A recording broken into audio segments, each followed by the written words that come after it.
Welcome back to part two. Let's have a look at um, some possible answers to this little problem. What can actually kill things in a mass extinction?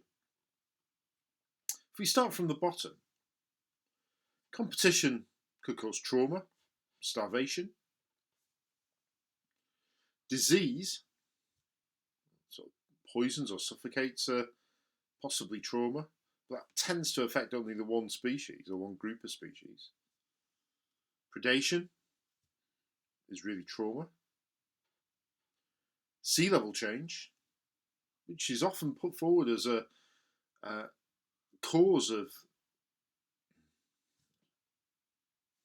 sea level change, suffocation, maybe starvation. Climate change, which is often put forward as a cause of mass extinction. Well, that really only causes starvation. If you look at volcanism, though, and we're talking large-scale volcanism, it could cause trauma, poisoning atmosphere and oceans, suffocation with change of the gases, starvation, with loss of or breakdown of food chains. Meteorite impacts too can kill in all these different ways. So we can see from this that our two main theories may well be meteorite impact or volcanic activity.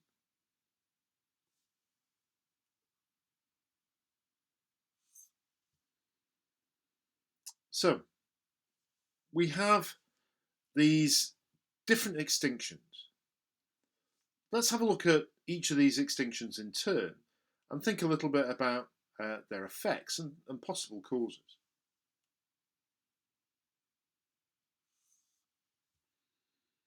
Let's go back and start at the end of the Ordovician. This particular extinction killed off 70% of marine species. And in particular, faunas around the tropics. Coral reefs in particular were particularly badly hit.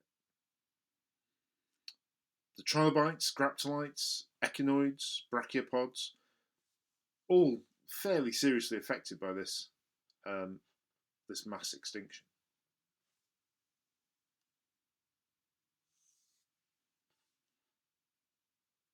The end of the Devonian, we see over perhaps a longer time period for a mass extinction than we might expect.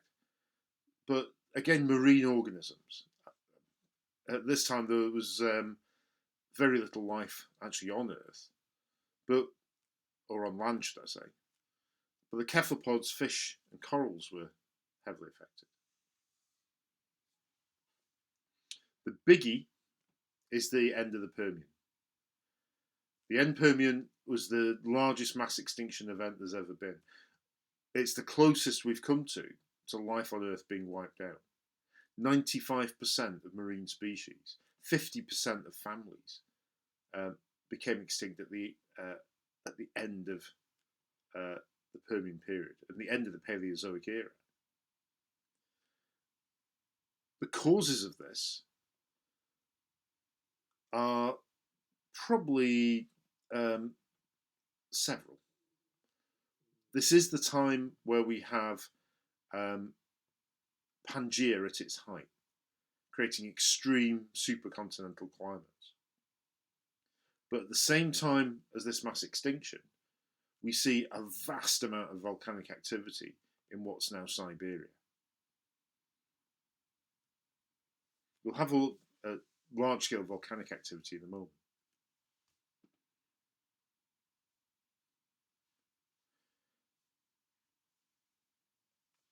At the end of the Permian, though, trilobites were lost, cephalopods massively reduced, corals and crinoids badly affected. But it was a massive event, and followed reasonably quickly by a mass extinction at the end of the Triassic. This one did seem to affect more the land than the sea, and in particular the plants.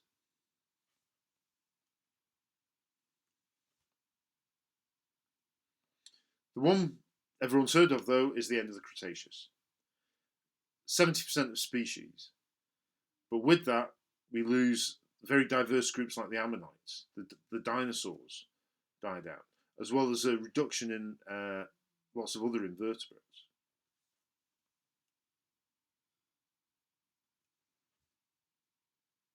So, if we think about the potential causes of these, we have the formation of supercontinents like Pangaea, meteorite impacts, the eruption of these huge volcanic events called flood basalts. We also, though, have potential for methane hydrates. This is crystalline methane, very unstable material on the seabed. If that gets warmed a little or disturbed, the pressure's reduced on it, that solid methane will sublimate, become a gas, and we end up with runaway global warming. We do also see, through geological history as well, rapid and major glaciation events that may also have an impact on this. If we look at some of these causes, though, we need to think about what geological record we have for these. How can we actually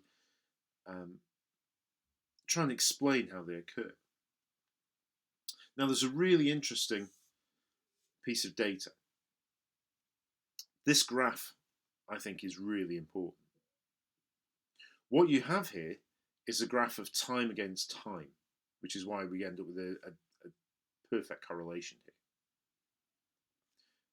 If we look at this graph, the horizontal words here mark major extinction events, marks the major mass extinctions and also some slightly smaller ones as well. The vertical lines mark major volcanic events. Where the two coincide, we see one of these blue dots. The red stars you can see on the line are major meteorite impacts. This graph to me shows that the eruption of these flood basalts, these massive volcanic outpourings, must be a factor in mass extinctions. The correlation is simply too good. There's only a couple of these major volcanic events that don't have a corresponding mass extinction. That's the Columbia River basalts in North America and the North Atlantic province, which was actually Northwest Britain, Iceland, and that sort of area. All the others, though, have a major volcanic event. The end of the Cretaceous, we see a massive volcanic activity in what's called the Deccan Plateau in India. The end of the Permian, we have the Siberian traps. So you can see this is too good a correlation to be a random event. What does appear to be a random event are the major meteorite impacts. In fact, there's only one where we have a coincidence of the impact and a mass extinction. And that's the end of the Cretaceous. So, to conclude, there are lots of different factors that can have an effect, but volcanic activity does seem to be key. However, when we look at the end Cretaceous mass extinction, we do find some really good evidence, and recent finds, particularly in New Jersey and Argentina, really do indicate that the meteorite impact did mark the end of that mass extinction. Certainly marked the end of the dinosaurs. Now, does that mean the meteorite impact was the only cause? Or was the meteorite impact the final straw that organisms that already stressed by that volcanic activity couldn't adapt and couldn't cope with the sudden change, the sudden extra change from the meteorite. It's a fascinating topic for discussion and one we come back to in year 13. But that's for another time. I'll see you then.